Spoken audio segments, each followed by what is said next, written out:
Könkere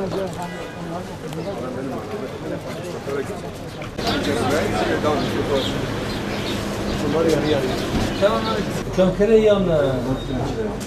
Könkere bakmadı ya bir tebeşir.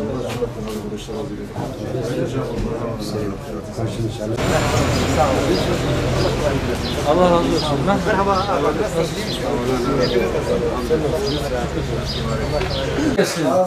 Nasılsınız? İşler nasıl? İyidir hamdolsun. Ne yapalım? Allah da iyisin. Amin ya Allah Rabbi. bugünleri aratmasın. Amin ya Rabbi. Vallahi öyle başkanım ya. Sıkıntılı bir süreçtir. Çok sıkıntılı. Ama abi. öyle hani adet olmuş soracağız yine. Muhakkak tabii. Rabbim Ama işin güzel tarafı sıkıntılı zamanlarda bile hamd etmeye, şükretmeye ihmal etmiyoruz. Çok şükür, elhamdülillah. Çok şükür. İnşallah Allah-u Teala bunun karşılığında bunu belki bir... Bereketini de verecek inşallah. İnşallah. Başkanım. İnşallah bu sıkıntılar çabuk geçer. İnşallah başkanım. Allah eksikliğinizi Hayırlı versin. işler. Tam birimiz. Estağfurullah. Satışlarınızı En çok zaten satış yaptığımız şu. Allah kolaylık versin. Yani 50 milyona sattığımız ürün şu an 150 milyon. İnşallah dükkan kira değildir.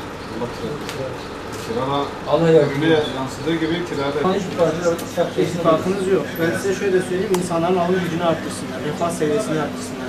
İnsanlar buradan çarşıya gelmek için bile 2 kere düşünüyor artık. Yazık günahtır. Yani asgari ücrete 5500 yapmışsın. Gitmez. Adamlar alım gücü olmadıktan sonra istiyorsan 25 bin liraya. Yaklaşık bir yıldır memleketi dolaşıyoruz. Bugün de Siirt ilimizdeydik. İnşallah bugün buradaki temaslarımızı yapıp yarın bir basın toplantısıyla geniş açıklama yapacağız ama şimdilik şu kadarını söyleyeyim. Genel anlamda memlekette bir ekonomik sıkıntı var. Bugün enflasyon rakamları da açıklandı. Enflasyon tırmanmaya devam ediyor. Bayrama yakın, şu anda bayrama birkaç gün kaldı. 5 gün sonra bayram ama halen daha o bayram hareketliliği başlamış değil. Esnaf ciddi bir sıkıntı içerisinde. Halen daha ayakta kalmaya çaba sarf edilir ama bu böyle devam ederse belki bir müddet sonra bunların bir kısmı kapatmak zorunda kalacaklar. Bunun işaretlerini de bugün burada gördük. Uzun bir sürede söylediğimiz bir şey var. Fiyat artışları durdurulamıyor. Biraz önce söylediğim enflasyon tırmanmaya devam ediyor. Öyleyse yapılacak bir şey var.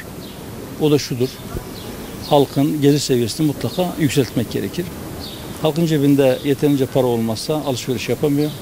Alışveriş yapamayınca da esnaf sıkıntı yaşıyor.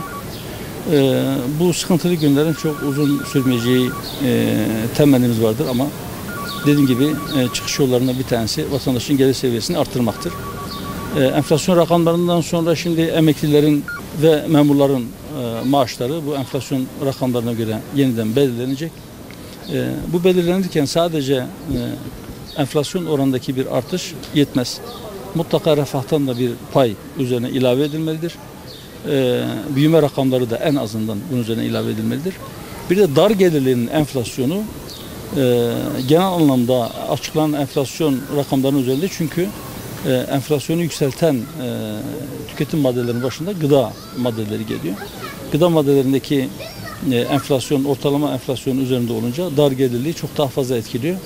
Bunu da hesaba katılarak mutlaka enflasyonun üzerinde bir artış sağlanmalı. Açlık sınırının altında aslında hiçbir maaş kalmamalı. Biliyorsunuz açlık sınırı 4 kişilik bir aile için açlık sınırı 6 bin lirayı aşmış durumda. Fakirlik sınırı da 20 bin liranın üzerinde. Ama en azından dar gelirli emeklilerin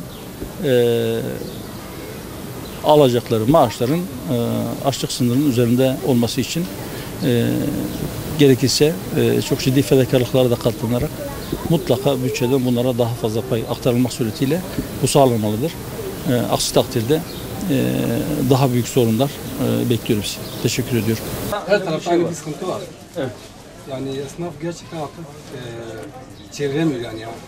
Zor duruma düşmüş. Yani çeklerini ya da ödemelerini yapamıyor. Bu şeyler biraz çiftçi mahsulü kaldırsa, piyasaya biraz para girse Yani o şekilde olmasa biraz bir dönmez nefes yani. alırsınız sanki. Aynen öyle. Biraz da maaşlarda biraz daha bir kımıldama olsa bir ufak bir ne diyorlar? Can suyu gelecek ama Hayırlısı inşallah. hele siz biraz ayakta kalın, biraz sıkın şimdi inşallah. Sıkıntı çok uzun sürmez. Çareyi biliyorsunuz zaten. Çareyi duyurun. Sadece sizde kalmasın. Çareyi etrafa duyurun. İnşallah sıkıntılar geçecek. İnşallah. Ne gece sürekli gecedir, ne de Ne kış gibi? sürekli kıştır. Her kıştan sonra bir bahar, her geceden sonra bir sabah var. Millet evlenebiliyor mu? Düğünler azalmış mı? Evet maalesef. Azalmış mı? Valla çok azalmış. Evet. Biliyoruz, farkındayız. Evlilik azalıyor, boşanma artıyor. Boşanma artıyor maalesef. Evet. Geçim sıkıntısı.